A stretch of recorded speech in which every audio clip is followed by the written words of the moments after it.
കൂട്ടുകാരെ, നിങ്ങൾക്ക് കഥകൾ കേൾക്കാൻ ഇഷ്ടമല്ലേ? ഇന്ന് ഞാൻ നിങ്ങൾക്ക് മിടുക്കിയായ ഒരു പെൺകുട്ടിയുടെയും അവളുടെ ബെസ്റ്റ് ഫ്രണ്ടിൻ്റെയും കഥ പറഞ്ഞു തരാം. നന്ദനക്കുട്ടിയുടെ കഥ. നന്ദനയ്ക്ക് അച്ഛനും അമ്മയും ഇല്ലായിരുന്നു. അവളൊരു അനാഥാലയത്തിലാണ് വളർന്നത്. ഒരു ദിവസം സതീഷ് അങ്കിളും ശാലിനി ആൻറ്റിയും വന്ന് നന്ദനയെ സ്വന്തം മകളെ പോലെ അവരുടെ വീട്ടിലേക്ക് കൂട്ടിക്കൊണ്ടുപോയി. അവൾക്ക് ഒരുപാട് സന്തോഷമായി. സതീഷ് അങ്കിൾ വലിയൊരു കോടീശ്വരനായിരുന്നു. അവർക്ക് വലിയൊരു വീടും നിറയെ പൂക്കളുള്ള ഒരു തോട്ടവും ഉണ്ടായിരുന്നു. അങ്കിൾ ആ വലിയ വീട് നമ്മുടെ നന്ദനക്കുട്ടിയുടെ പേരിൽ എഴുതി വച്ചു. നന്ദനയുടെ വീടിൻ്റെ അടുത്തായിരുന്നു രാഹുലിൻ്റെ വീട്. രാഹുലും നന്ദനയും ഒരേ സ്കൂളിലാണ് പഠിച്ചിരുന്നത്. അവർ ബെസ്റ്റ് ഫ്രണ്ട്സ് ആയിരുന്നു. വൈകുന്നേരം സ്കൂൾ വിട്ടു വന്നാൽ അവർ ഒന്നിച്ച് തോട്ടത്തിൽ ഓടിക്കളിക്കും. ഒരുമിച്ചിരുന്ന് ഹോംവർക്ക് ചെയ്യും. എന്തു രസമായിരുന്നു അവരുടെ കൂട്ടുകെട്ട്.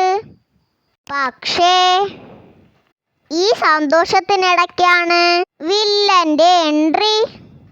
സതീഷ് അങ്കിളിന്റെ അനിയൻ രമേശൻ. അയാൾ ഭയങ്കര ദേഷ്യക്കാരനായിരുന്നു. ആ വലിയ വീട് നന്ദനയ്ക്ക് കൊടുത്തത് രമേശിന് ഒട്ടും ഇഷ്ടപ്പെട്ടില്ല. അത് തനിക്ക് വേണമെന്നായിരുന്നു അയാളുടെ ആഗ്രഹം. അങ്ങനെയിരിക്കെ ഒരു ദിവസം ഒരു വലിയ വണ്ടി അപകടത്തിൽ സതീഷ് അങ്കിളും ശാലിനി ആൻറ്റിയും മരണപ്പെട്ടു. നന്ദന ഒറ്റയ്ക്കായി. അവൾ ഒരുപാട് കരഞ്ഞു.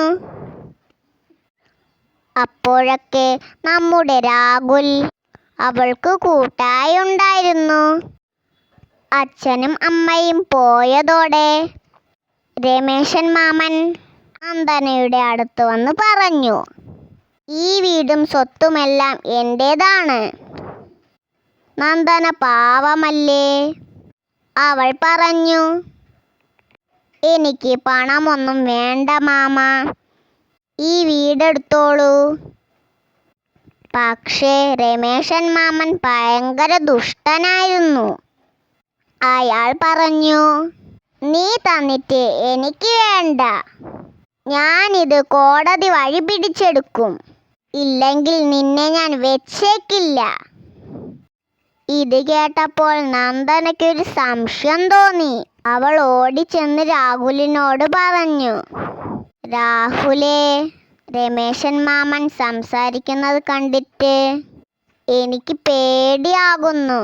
അച്ഛൻ്റെയും അമ്മയുടെയും അപകടത്തിന് പിന്നിൽ മാമനാണോ എന്ന് എനിക്ക് സംശയമുണ്ട്.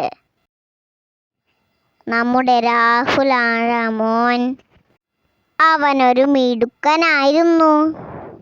രാഹുലിൻ്റെ അച്ഛൻ ഒരു പോലീസ് ഓഫീസറായിരുന്നു. രാഹുൽ നേരെ ചെന്ന് അച്ഛനോട് കാര്യം പറഞ്ഞു. പോലീസ് രഹസ്യമായി അന്വേഷണം തുടങ്ങി.